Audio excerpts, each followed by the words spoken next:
going on? Thank you so much. Pay like $1 million. Shout out TMZ, you up? Let me check out that ring. TMZ stands for the Mayweather Zone. How'd you find me, bro? I got my disguise on. I love my TMZ family. Welcome to TMZ Sports. Babcock and Lucas here. Lucas, turns out Taylor Swift may actually not be busy come February 8th because it doesn't look like the Kansas City Chiefs are, forget playing in the Super Bowl, it doesn't even look like they are going to make the playoffs. They are right now, Lucas, 6-7 after a 20-10 loss on Sunday Night Football against the Houston Texans. They've got a ferocious defense, and boy, they shut down Mahomes, they shut down Kelce, they shut down the entire Kansas City offense, Lucas. Travis Kelce, in front of his girlfriend, Taylor Swift, who I'm going to tell you had some star power with her in that luxury suite last night. He has one catch for 8 yards, Lucas. Play at the end of the game that led to an interception. Game over, and again, it does not look like these Kansas City Chiefs are even going to make the postseason this year for the first time since 2014. Now, about that star power, there was the play, by the way, interception. About that star power, Taylor Swift's best friend is Selena Gomez, who, in fact, may not be a big football fan. Didn't look like she really knew what was going on. But nonetheless, she was sitting next to Taylor in that luxury suite. You're looking at that right there. That is Selena Gomez saying, I thought your boyfriend or your fiance and his team were good. I thought they won Super Bowls and stuff. What is this garbage One catch. But it's really funny. You know, Selena Gomez, obviously, yes, been longtime friends with Taylor Swift, as well as Leonardo DiCaprio in the suite as well. Oh, he was there too. Game. So a lot of star power, and unfortunately, it wasn't the result they were looking for, but it is nice to see, you know, all these folks coming to see and support Taylor as she watches. Yeah, I don't her think fiance, regardless of the outcome. Yeah, and Mojo, tell me if you think I'm wrong here, but I don't ever remember, like, Arrowhead is always a place where, that's a cool stadium. It's a place you'd like to go see a football game, but I don't ever remember it sort of being like, it's almost like it's New York City or Los Angeles at this point, where you've got all these celebrities. I think Lena Dunham was there too, just kind of goes to show the quality or the caliber of celebrities there that you don't even almost mention some of the celebrities that were in the building. But yeah, I mean, Taylor Swift, Selena Gomez, and Leonardo DiCaprio, that's pretty tough to top. Yeah, man. I mean, what, they got her on the payroll or what at this point, man? They like should. Influencer marketing, celebrity I mean, they might have to give her a formal title with the franchise, something maybe in the C-suite for all this recruiting that she's doing. You're right, though. I'm trying to think of all the other sports franchises and how frequently they're having a revolving door of A-list celebrities come to the games. I mean, it's a pretty cool thing for the fans. It just gives you something extra to look forward to. It kind of continues to build that family-friendly environment, and it just all adds to the experience as long as the team is good, which the team is definitely not good to Chiefs standards or recent standards, I should say, but, you know, where they've had a rough season this year, and I'm sure they all can't wait for next season at this point, they are still in the hunt. So, I mean, they're not out. They're not eliminated. They could turn this thing around. But, again, going back to the current topic at hand, they're going to have to do something with T Swift because she is absolutely earning her keep, and the fans better be both noticing and appreciating this. I mean, she's absolutely, I think she is as powerful and as unstoppable as the NFL is. She has, I think, really attracted, especially you're talking about younger female audience like teens and stuff, who might not necessarily be the NFL's bread and butter as far as audience. I think she has brought in millions and millions of fans like that. Mojo, I think to your point, if there's anybody out there that could come back from being 6-7, from sitting in a position where they sit, where they've got like mathematically a 15% chance of making the playoffs, it would be the Kansas City Chiefs. And to that point, after the game, Patrick Mahomes and Andy Reid, two surefire future Hall of Famers, they met with the media and they talked about the potential of this season. There were a couple of playoffs late as well. It just happens sometimes. Is there anything you saw? Yeah, listen, these are great players. So, I mean, we got to make sure we catch the ball. They know that. And they're trying. It's not lack of effort there. The ball went through their hands, and it happens. But those guys are great players. You don't know for sure. a lot of us, could be droughts last season. I guess how frustrating is that aspect, when you see him after the game? Yeah, I mean, every season that I've had with him these last few years, I try to cherish because you never know. He got himself in great shape this year, and he's played great football, and he'll have the option to do whatever he wants to do after this season. But I know one thing is he'll give everything he has the rest of the season to try to give us a chance to make a playoff run. We know the chances are getting lower and lower, but I know the guys on this team are going to give everything they have every opportunity we get. All right, Lucas, moving on to Shedeur Sanders, the 5th-round draft pick who had his best game of the year by far. Now, it was in a losing effort. The Browns, Lucas's Browns, lost 31-29 to the Tennessee Titans. So it was fun, Lucas, because this was kind of a matchup between Cam Ward, who, of course, was the #1 overall pick. That was the place where a lot of people, at least for a period of time last year, thought that Shedeur was going to get drafted in, right? That he was going to be the first player taken off the board. He wasn't, ends up going way further down the draft. So kind of cool to see these guys going head-to-head. And I think that Shedeur Sanders played better. I mean, he's 23 of 42, but he throws for 364 passing yards, Lucas, and for 3 touchdowns. He did have a pick, right, and he had a rushing touchdown. So, I mean, that is tremendous production from Shedeur Sanders. But I think and it's not even his fault, but like with most things involving Shedeur, for some reason, there was controversy too, despite the great game that he had. Yes. So the Browns had the opportunity to tie this game up. Late in the 4th quarter, they had to go for 2 in order to tie it up at 31 apiece. Right. Shedeur was not on the field. If you're looking at this right now, he wasn't in the game. Look at what we're doing right here. That is Quinshon Judkins trying to make something happen, and it was a botched play. Ooh. And after the game, Shedeur was asked about this, and he got testy with a reporter who, if you know anything about the Cleveland Browns, quarterbacks have had issue with this reporter in the past. Oh, right. And there was a little bit of a back and forth that people are talking about on Monday. I was thankful that I was driving down the field and we scored. Did you wish you had the ball in your hand in that moment to tie the game? If I'm out there any play, I would wish I would always have the ball in my hand, but that's not what football is. Sometimes you got to run the ball. Sometimes you got to kick a field goal. Everything.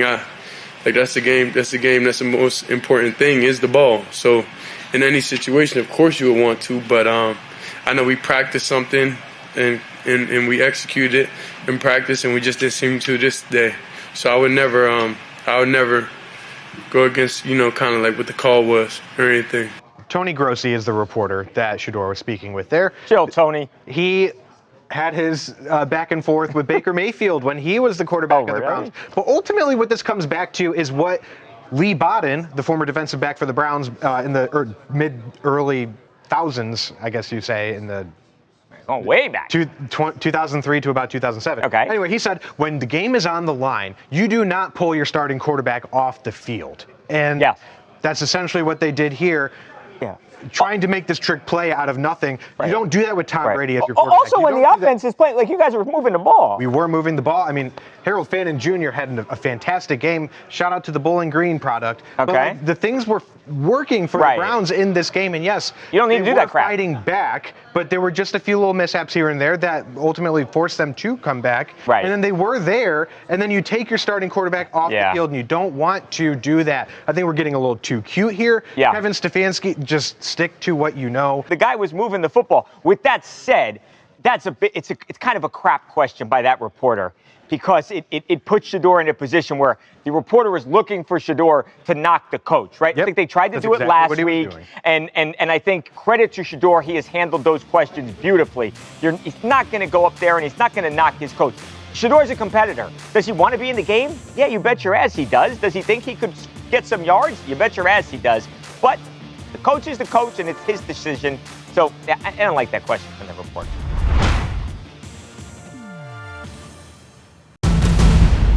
Up next, Anthony Joshua says he will not take it easy on Jake Paul. The former 2-time unified heavyweight champ tells us he must destroy the problem child when TMZ Sports returns right after this.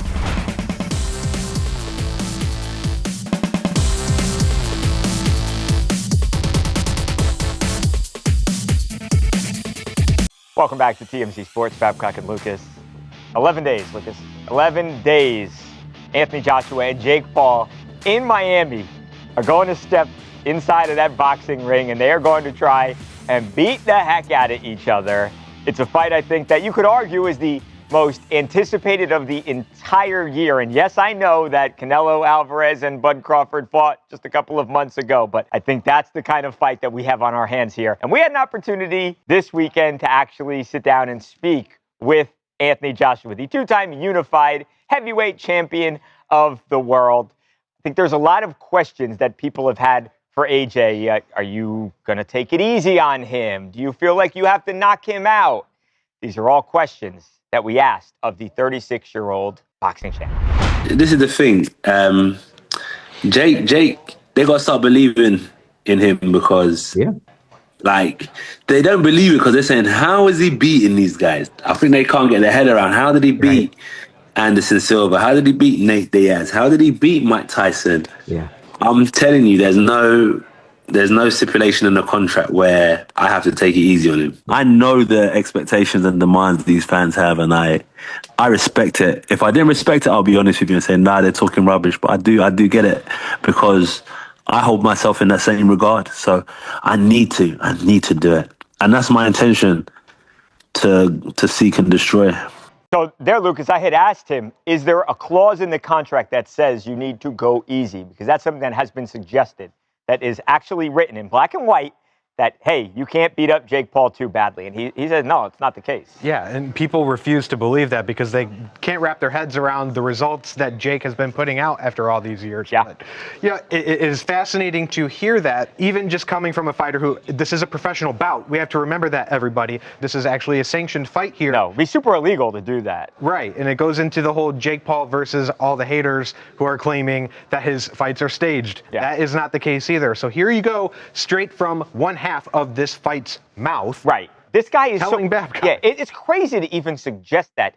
Anthony Joshua is not, we're not talking about some influencer fight here, right? Where you've got some YouTube jackass that, right, it's not a boxer. This guy, do you know what it would do to Anthony Joshua's reputation if he loses to Jake Paul? It is going to ruin his reputation. This guy is one of the most feared heavyweight boxers of all time. That will all be gone, ruined, just kaput if he were to not even just win the fight. He needs to knock out Jake Paul. And I asked him that too. When you go to the TMZ Sports website, if you want to hear the full interview, I was not wearing pajamas, by the way, if you think that when you see. Oh, good to know. But that's not pajamas. You look comfy.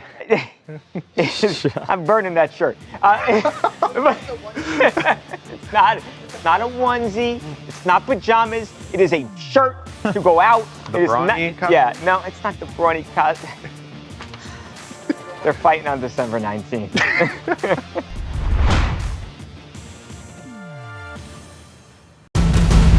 Thank you everyone who came here. I love you guys. This is for you guys. And UFC is the best. MMA is the best. Thank you UFC again, and thank you all people around the world who's watching. Hey, we are fighters. We are working hard to give you guys good show, good fight. I hope you guys all enjoy tonight. And I'm not done yet. I'm still getting better. I'm still learning, and I'm going forward. Let's go, everyone. I love you. Well, that was Merab Dvalishvili after losing. You wouldn't have known it. After losing his UFC bantamweight title to Peter Yan at UFC 323. But I'll tell you this, and you can see that is crystal clear. The Monster Energy athlete did not let the loss dampen his mood on Saturday night, as the machine still, win or lose, he still hit up Excess Nightclub in Las Vegas. Honestly, you couldn't even tell that the UFC star came up short trying to defend his title for what would have been a record fourth straight time in one single calendar year. Now, I'll tell you this much, Merab, not the only one partying on Saturday, because for the very first time, TMZ's After Dark Rave Tour hit Hollywood. It was all fueled by Monster Energy. You know how we do. We partnered with LA Raver, who brought along not one, but two famous DJs from the rave world now. We had DJ Paulina La Diva and DJXB Rad. Love them. Love them. They switched off throughout the tour, with things concluding at the main rave where we went. Listen to this. I don't know if I could have stayed up. Definitely would have needed the monster until 5 a.m. Went absolutely nuts. Everyone had an incredible time. Just, you want to talk about having a blast. This was it. Be sure to go to monsterenergy.com to see what they've got going on. And of course, check out tmztour.com to learn more about how you can be part of all of that fun. Michael Pittman levels a security guard in the Colts' loss to the Jaguars on Sunday. But that's not the biggest injury. The very latest on Daniel Jones' Achilles injury when TMZ Sports comes back right after this.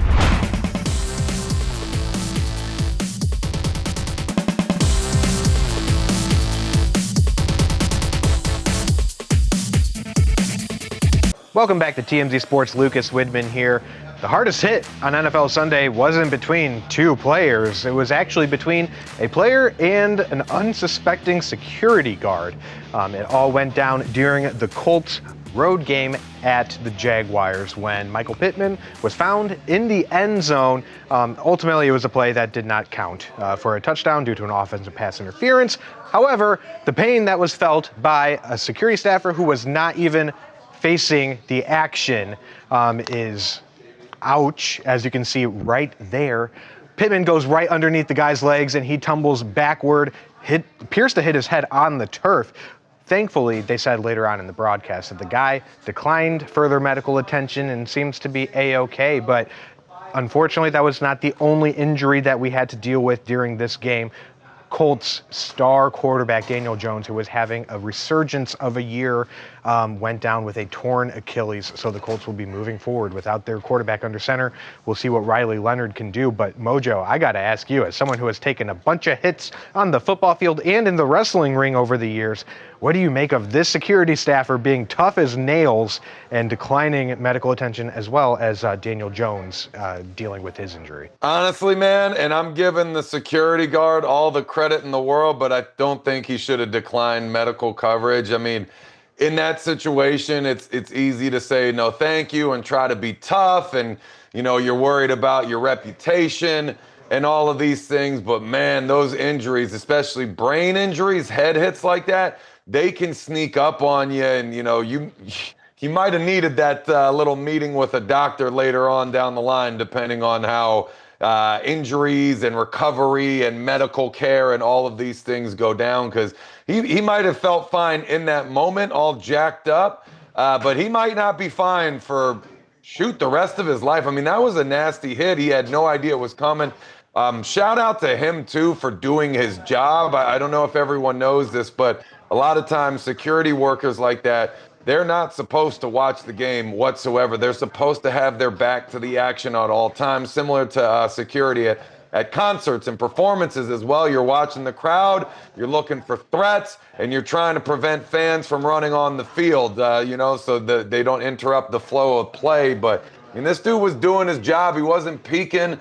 This totally caught him off guard, blindsided him, and appeared to knock him out cold, man. I mean, that dude was not moving after this. I'm glad they didn't try to yank him up to his feet. They let him stay down, so that showed awareness by Pittman and the other guys that came running over. But man, that was a nasty hit, and I really do want to give credit to that guy for doing his job and attempting to gut it out, even though, again, never decline medical coverage in a situation like that. Yeah, and shout out to Michael Pittman for, as you see on that video right there, making sure that the guy was okay and standing there for a bit, standing over him and checking on him, because it's just the nature of the sport. Things are going to happen. Contact is going to happen. Usually you expect it between players, but there are a lot of other people on the sidelines. So unfortunately, this is not uncommon, but nice to hear that he's doing okay. And hopefully the Colts can move forward without Daniel Jones, Riley Leonard under center, moving forward for the rest of the season. A lot of people were not expecting this from the Colts, and so hopefully they can keep that momentum going.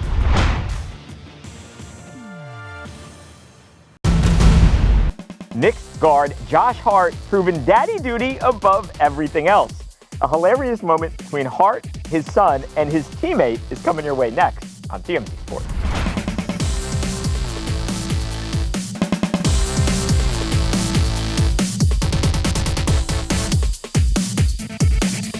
Johnson's going to come in.